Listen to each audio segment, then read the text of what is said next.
When a man takes a wife and marries her, if then she finds no favor in his eyes because he has found some indecency in her, and he writes her a certificate of divorce, he puts it in her hand and sends her out of his house, and she departs out of his house. And if she goes and becomes another man's wife, and the latter man hates her and writes her a certificate of divorce, puts it in her hand and sends her out of his house, or if the latter man dies who took her to be his wife, then her former husband who sent her away may not take her again to be his wife after she has been defiled, for that is an abomination before the Lord. And you shall not bring sin upon the land that the Lord your God is giving you for an inheritance. When a man is newly married, he shall not go out with the army or be liable for any other public duty. He shall be free at home 1 year to be happy with his wife whom he has taken. No one shall make a mill or an upper millstone in pledge without be taking a life in pledge. If a man is found stealing one of his brothers of the people of Israel, and if he treats him as a slave or sells him, then that thief shall die. So you shall purge the evil from your midst.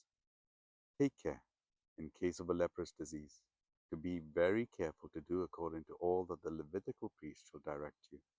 As I commanded them, so you shall be careful to do. Remember that the Lord your God did to Miriam in the way as you came out of Egypt. When you make your neighbor a loan of any sort, you shall not go into his house to collect his pledge. You shall stand outside, and the man to whom you make the loan shall take the pledge out of you. And if he is a poor man, you shall not sleep in his pledge. You shall restore to him the pledge as the sun sets, that he may sleep in his cloak and bless you. It shall be righteousness for you before the Lord your God.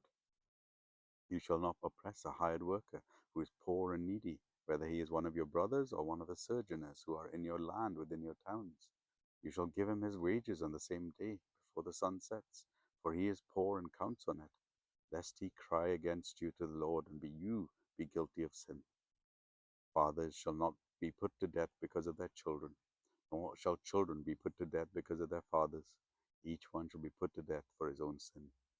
You shall not pervert the justice due to the sojourner or to the fatherless, or take a widow's garment in pledge. You shall remember that you were a slave in Egypt, and the Lord your God redeemed you from there. Therefore I command you to do this. When you reap your harvest in your field and forget a sheaf in the field, you shall not go back and get it. It shall be for the sojourners, the fatherless, and the widow, that the Lord your God may bless you in all the works of your hand. When you beat your olive tree, you shall not go over them again. It shall be for the sojourners, the fatherless, and the widow. When you gather the grapes of your vineyard, you shall not strip it afterwards. It shall be for the sojourners, the fatherless, and the widows. You shall remember that you were slave in the land of Egypt. Therefore, I command you to do this.